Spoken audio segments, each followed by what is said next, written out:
नमस्कार विद्यार्थी मित्रांनो, ज्या विद्यार्थ्यांचा डिप्लोमा इन फार्मसी अर्थात डी फार्म पूर्ण झाल्यानंतर डायरेक्ट सेकंड इयर बी फार्मला ॲडमिशन घेत आहेत, तर डायरेक्ट सेकंड इयर बी फार्मचं जे फायनल मेरिट लिस्ट आणि कॅपराऊंड 1साठी जे काही सीट मॅट्रिक्स अर्थात कोणत्या कॉलेजला कास्ट कॅटेगरीनुसार किती जागा आहेत ते अवेलेबल झालेलं आहे. यासाठी तुम्हाला काय करायचं आहे, इथं बघू शकता डायरेक्ट सेकंड इयर बी फार्मची वेबसाईट आहे, जिथं तुम्ही ॲडमिशनसाठी फॉर्म भरलेला. त्या वेबसाईटवरती आल्यानंतर इथं खाली ऑनलाईन सिस्टीम नावाचा ऑप्शन आहे, तिथे बघू शकता प्रोव्हिजनल सीट मॅट्रिक्स फॉर कॅपराऊंड 1 ते या ठिकाणी तुम्ही बघू शकता. त्याच्यावरती क्लिक केलं तर एक PDF फाईल डाउनलोड होईल आणि त्यामध्ये तुम्ही कुठल्या कॉलेजला किती जागा कोणत्या कास्ट कॅटेगरीनुसार आहे ते देखील पाहू शकता. त्याशिवाय इथं बघू शकता फायनल मेरिट लिस्ट आहे, ते देखील अवेलेबल झालेलं आहे असं न्यूज सेक्शनमध्ये दाखवत आहे. आता तुम्हाला काय करायचं आहे, ही PDF तुम्ही डाउनलोड केल्यानंतर यामध्ये तुमचा ॲप्लिकेशन ID वरती सर्च करू शकता आणि तिथे सर्च करून तुम्ही बघू शकता की फायनल मेरिट लिस्टमध्ये नाव आलं आहे का. आता कॅपराऊंड 1साठी ऑप्शन फॉर्म कोण कोण भरू शकतं, तर ज्या विद्यार्थ्यांचं फायनल मेरिट लिस्टमध्ये नाव येतं असे सर्व विद्यार्थी कॅपराऊंड 1साठी ऑप्शन फॉर्म भरू शकतात. तर तुम्हाला काय करायचं आहे, ऑलरेडी रजिस्टर कॅन्डिडेट लॉग इनमधून तुम्हाला तुमचा जो ID आणि पासवर्ड आहे तो टाकायचा आहे आणि लॉग इन करायचं आहे.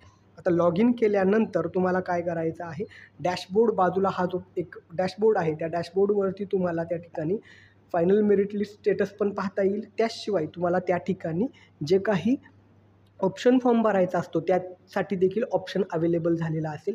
त्यामध्ये जाऊन स्टुडंट लॉग इनमधून तुम्ही कॅपराऊंड 1साठी ऑप्शन फॉर्म भरू शकता. ऑप्शन फॉर्म भरत असताना काही गोष्टींची काळजी घ्यायची आहे. ऑप्शन फॉर्म भरत असताना उगीचच भरमसाठ कितीही जास्त कॉलेजची नावं टाकू नका.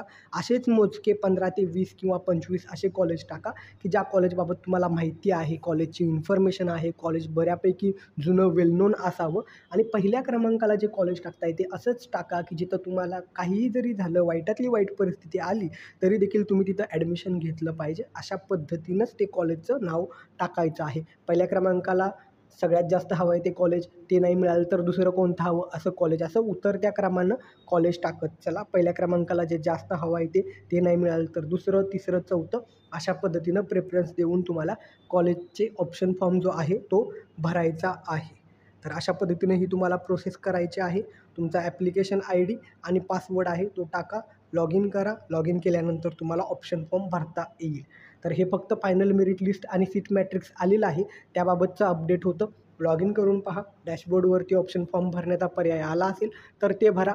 ऑप्शन फॉर्म भरण्यासाठी घाई करू नका. अगोदर जे कॉलेजची नावं टाकणार आहेत त्या संदर्भात माहिती घ्या आणि प्रोसेस करा. ठीक आहे. माहिती आवडली असेल व्हिडिओला लाईक करा आणि जे कोणी डायरेक्ट सेकंड इयर बी फार्मला ॲडमिशन घेत आहे त्यांच्यासह हा व्हिडिओ शेअर करा. थँक्यू.